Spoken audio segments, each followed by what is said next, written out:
Okay, so I guess I'm making a part 2 because I don't know how to video and cut off the video. So y'all bear with me. I need to get better at this. Alright, I drew out my template on my paper. Oh, I can't see that. I hope y'all can. You just draw out your template on another piece of paper, cardstock, cut it out.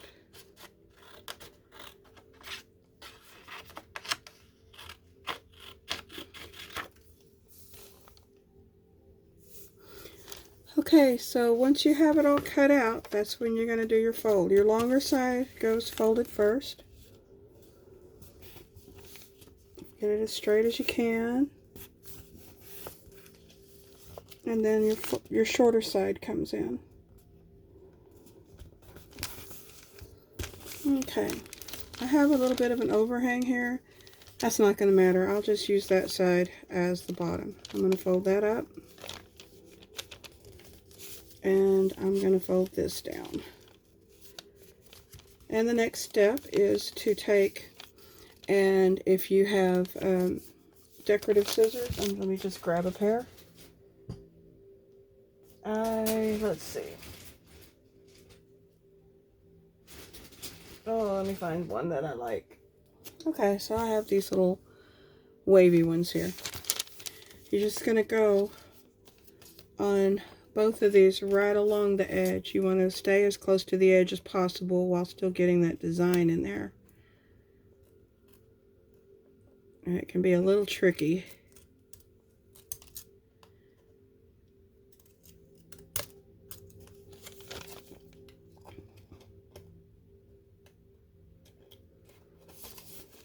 And it's not always going to turn out even on the first try, but that's okay.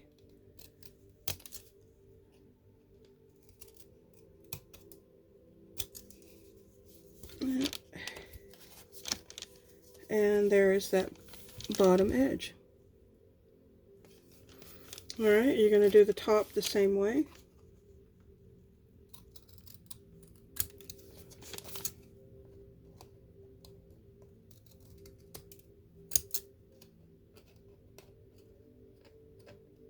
Sorry, my hands are just a little shaky. I'm still a little bit weak from being under the weather.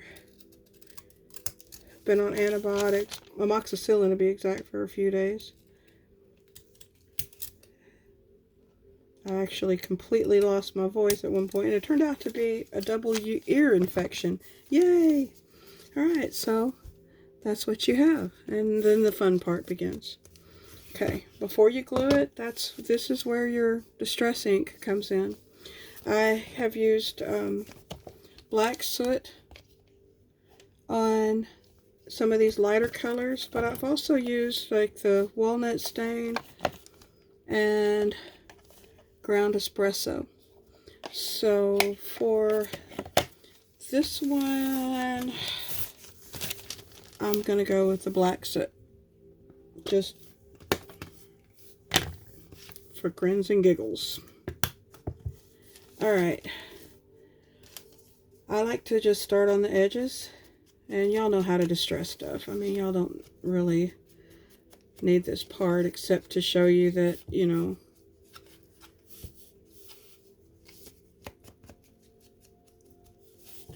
some may, I don't know. Some may need this part. Alright, so you got this so far. Flip it over, do the same. Get it on there pretty dark on the very edges. You can come in and add a little shadowing with your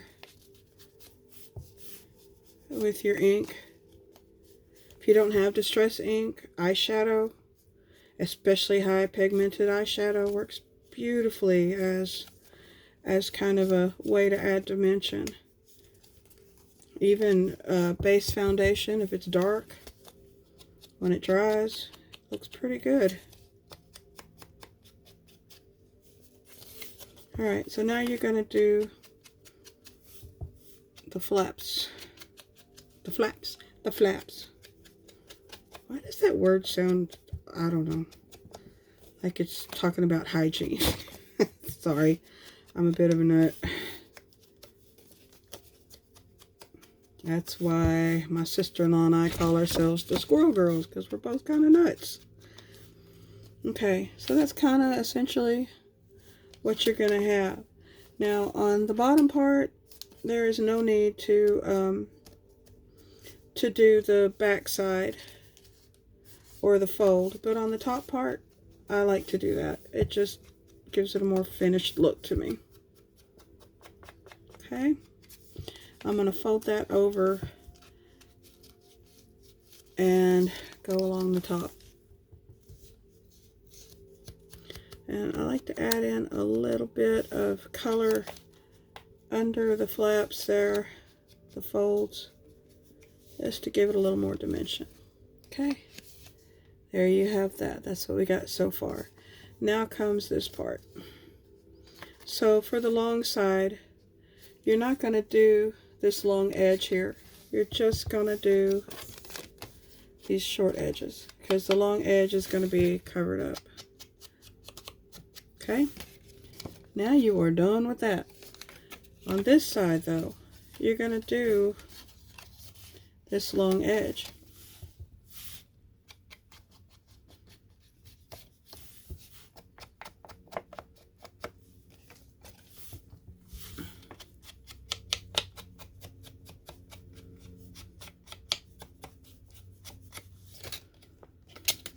Okay, let's see what we got. Now you can see her. There we go. This is what you come out with. Okay? And if you want to come in and add a little more shadows, you can. Now it's time to seal her closed. That didn't sound right. But it's time to seal it all up. And then you can begin the stamping process, which, let me get my, I don't know why I put up all of my ink. Okay, so you can take a tape runner or hot glue and run it along this edge. You want to try not to go over, because then it's sticky. But I just take my little tape runner here. You can use that, you can use craft glue, you can use anything you want, really, just something that sticks that edge down. I like the tape because it's a little faster, a little less messy. And you're just gonna stick it, stick it, stick it. Alright, so there you have it. Now you got your envelope. We're gonna glue the bottom. And I do use hot glue for this because I feel like it's gonna help everything stay more secure. So I just get as close to the edges as I can without overlapping, because you don't want it squishing out the top. It's messy if it does that. And I probably got it a little messy, but that's okay. And you're just gonna seal that shut. Like so. And now you have your envelope, and the fun part begins, which is the decorating. For closing, I just used some little bitty pieces of Velcro, honestly. So let me get my stamps out, get her stamped, and then we'll do the Velcro and the decorative part. Okay, so I'm going to do my dragonfly. And, you know, before placement, it's kind of important to make sure that your dragonfly, or whatever you're stamping on there, is not going to be concealed by that upper flap. So once you have an idea of where you're going to put it, you just take, and I'm just using the distress ink for my stamps. And I got these stamps at the Dollar Tree. I found other stamps like this at yard sales and things, so I guess they're silicone maybe? I don't know. I don't know that much about stamps. But I just try to press it on there really good to make sure that those details are picked up. And then I just, you know, after having decided where my placement is going to be, Just sort of lay it down. Adjust it if you need to. You can adjust a little bit if it doesn't fall just right. It may. Okay, and then press. Yay! Do-do-do-do. Feels squishy. Alright. So, there you have her. Dragonfly. And I love this. This also came in one of the sets from the Dollar Tree. So I'm going to take and since it's not my main thing, I'm just going to open that flap there and just sort of lay it. Doesn't have to be all the way on there, you know what I'm saying? I mean, as long as you get the main part, which is the postal stamp part. Ta-da! Pretty good. If you want to, you can add another one down here, or just some of the little words. I'm going to go with the back side.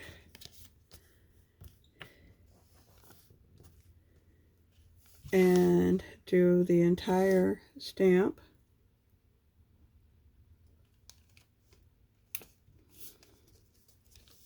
Ta-da! Ta-da! There it is.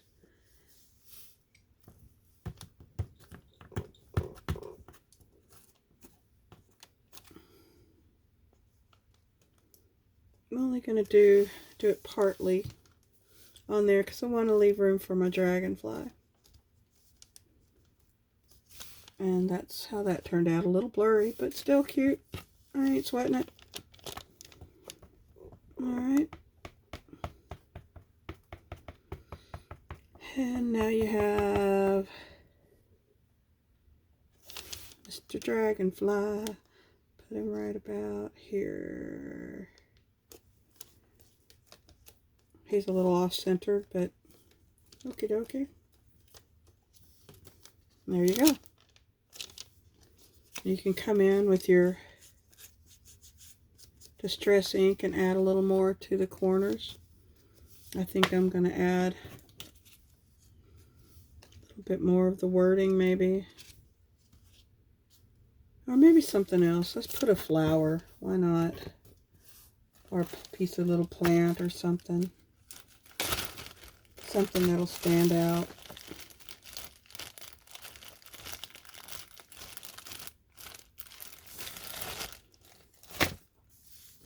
I just picked a random flower. I'm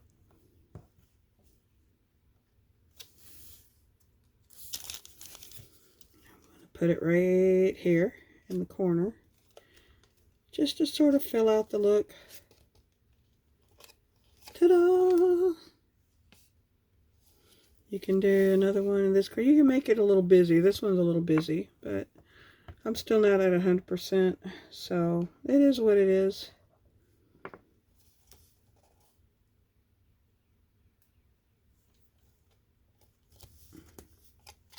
And there she is on the back side. A little much, but I'm kind of digging the front. By the time we decorate it and stuff like that, she'll be fine. Let's see about carrying over the postage, because the flap looks a little bare compared to some of my other ones. So let's use a little bit of the postage words. Like I said, this is not my best work today, but I've been keeping you guys waiting, and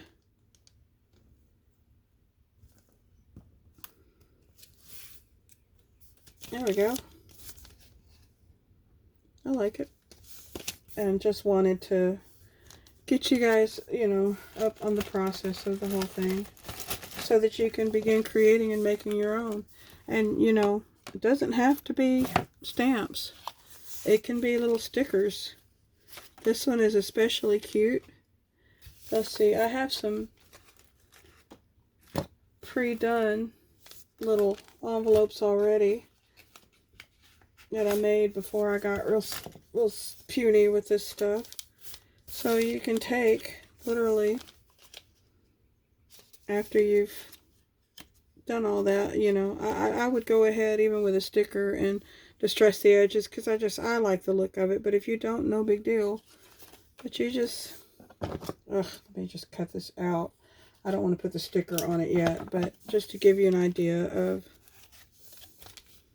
what that'll look like. You know, you can bring it on down. There's lots of things you can do. It's versatile. I love versatility. Okay, so the next step, I happen to have this Velcro on a roll, and it's perforated so that I can tear it. And that's how I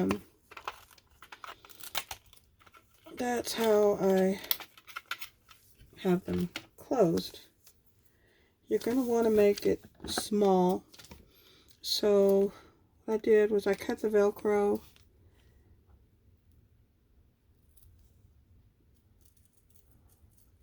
You can cut it into 4s or whatever. And then cut it in half again.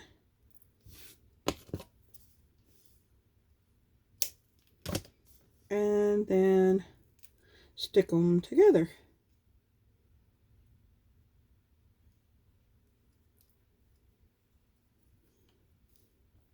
For me, this is easier to get it aligned if you just go ahead and stick it together before gluing it. If you need to trim, you can trim a little. Okay, so I glue the kind of white side down. They make self-adhesive. This particular stuff is not self-adhesive. And I'm going to get as centered as I can to glue this.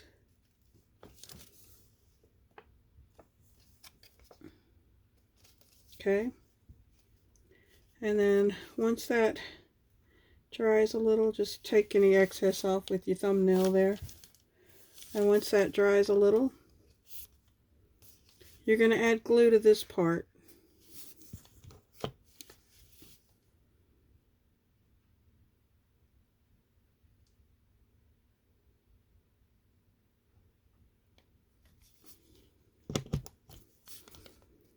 Smash it down and let it dry. Okay, we're basically done with the ink. So, put that away. Now, that's drying. So here comes the fun part. I use little, I have bits of foliage and ferns and things. This is a little piece of a succulent flower. And when I was doing this in particular, that's what I used, as well as tiny bits of fern, plastic fern. And you can find this stuff anywhere. I happen to find a lot of my stuff at yard sales if I see foliage, especially if it's vintage, because you never know what you can use that in or how you can take it apart to embellish something. And so that's what I did. The first step would be to find your ribbon and your button. And I think we could go, and I had a bunch of buttons already pre-picked. That gold is pretty nice. I like that. I also love when these little vintage buttons that I pick up in yard sales and stuff still have thread in them. I love that. And I think I wanted something a little darker than this. I can go, no, you could go with the black, which may be what I do. Okay, so you find a piece of ribbon, and it can be basically any style. It doesn't really matter, as long as it looks good with what you're doing.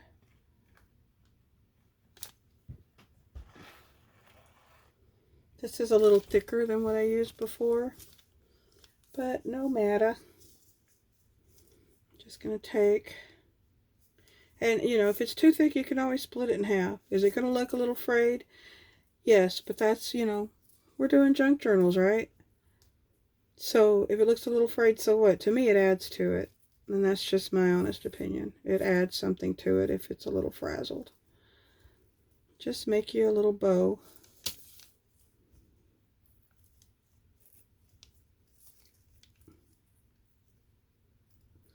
And I'm just going to keep bringing it in, tightening it back up till it gets to about the length and shape that I want.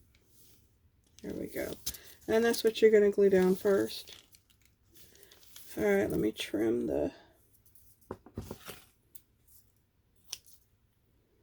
Just an FYI, save your little pieces because they're wonderful for layering onto things in your journal. For making those layers, it's awesome. Alright, well, let me show you first now that this is dried. There is your tab. Now you can come in with your ink and darken that up so that it looks a little bit better. But there's your tab. All nice and closed. You don't have to do Velcro. You can put a hole in there, run your ribbon through after gluing it down here so you can tie it closed, and there's a number of ways. No right or wrong there. You can use a brad, you can, you know, anything you want to do. It's your project. Make it yours. Do what you like. Okay, so now I'm going to glue this onto the tab using my trusty hot glue. It's squished and there's a little bit of snotty looking hot glue hanging out the top. That's okay. That is okay, peeps, because that's going to be covered anyway. We've selected our button. I decided, I think, on the, well, that one's kind of a navy blue. Let me see. Changing my mind. I'm not crazy about that. But I'm also not crazy about the gold either. So, okay, so with this one is pretty, but I feel like it blends in too much with what's going to go around it. So I'm just going to go with this one.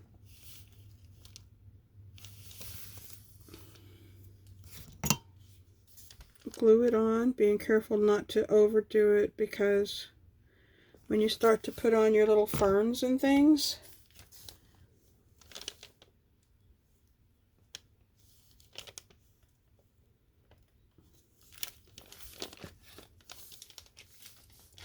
they're going to be tucked under the edge of that little button. You know, okay. Just play around with it. Any kind of little leaves or plants, you know, fake plants that you have, just play with it. I like to peel them apart. Okay, so that's going to go pretty good right there. I'm digging that. So if you have a pair of tweezers, I just have these plastic ones, but I like to take and do it with that because it's just a little bit easier to control. I'm going to go on the back side of it and run it along the vine there, and that should be enough to hold her in.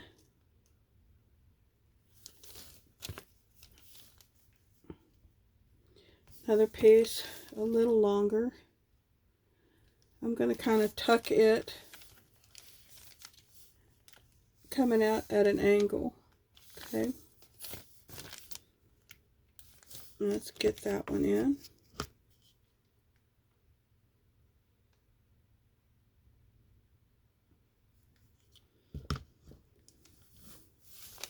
Okay, sometimes the hot glue will make them a little melty. Don't worry about that, because by the time you get the little flower pieces on, it's really not going to show. It's going to be a-okay. Alright, I want to take and put this one here. So that one's not secured in yet. That's the one we're working on. Once again, get your tweezers. You want to try to operate fast because the hot glue will melt your little stem and make it a little jankety. Oh, here I go. There we go. And just press it lightly and it will stick. Okay. And you just keep filling that in until you like it, basically.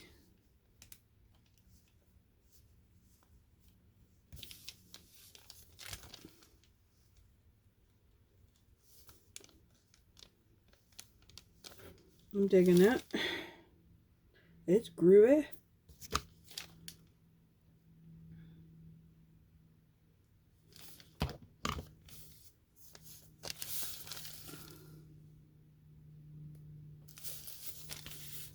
Okay. There's what you got. Do you want to add some flowers? I've got these little flowers. I wonder how they would look. You can always play around with stuff before placement. Not really liking that. Maybe it's where I have them placed. Not liking those. I think I like just taking apart. You could do the petals of some small little flowers. I just tore off a little piece and I'm going to add it in. In other words, it's okay. Use what you got. It's okay if you don't have the same stuff. Use what you got.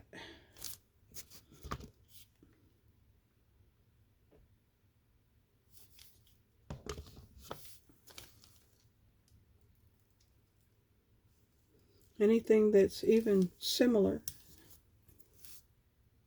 If this is the, exact look you're going for, if you don't have these little mossy type fake succulent little things then that you can take apart, then just look around, see what works for you.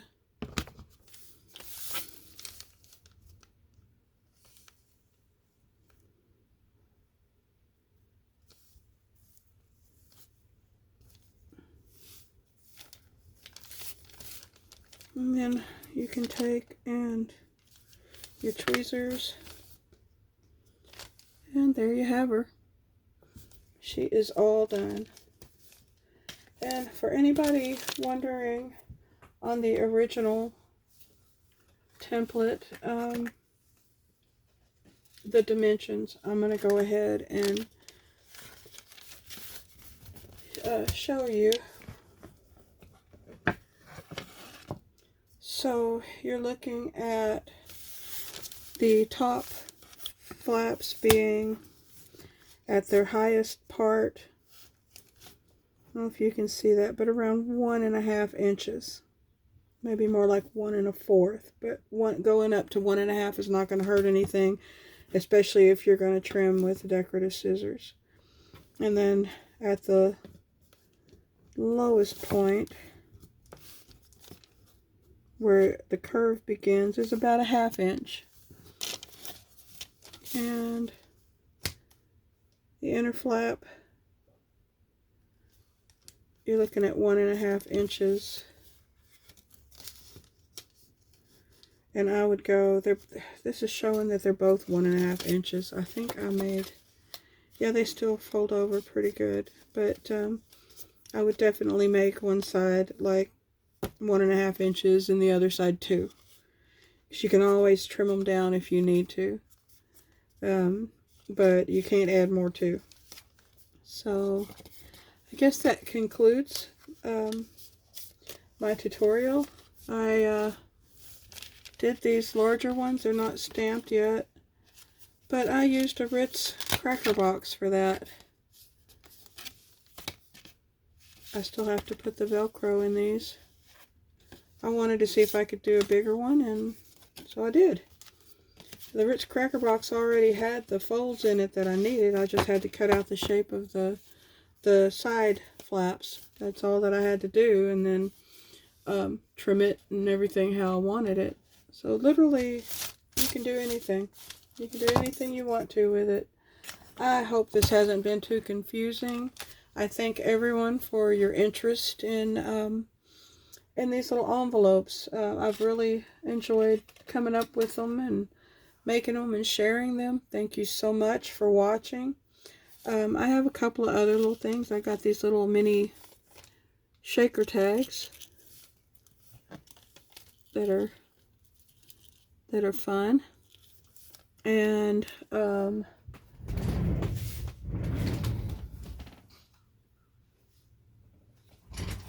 I was going to wait to unveil this until I got a tutorial on her, but this is a page clip. This is my mermaid. One of them. This is not the first one I did. The first one I did I gave to my sister-in-law for Christmas. But yeah, she's a page clip, and we'll have a tutorial of her. And I'll let you know where you can tune in to find that. My sister-in-law and I have a site called Junkin' Squirrel Girls, where we work on stuff together because we're both very crafty. And we have done some runs at some videos, and this mermaid was the tutorial. And we have not posted it yet.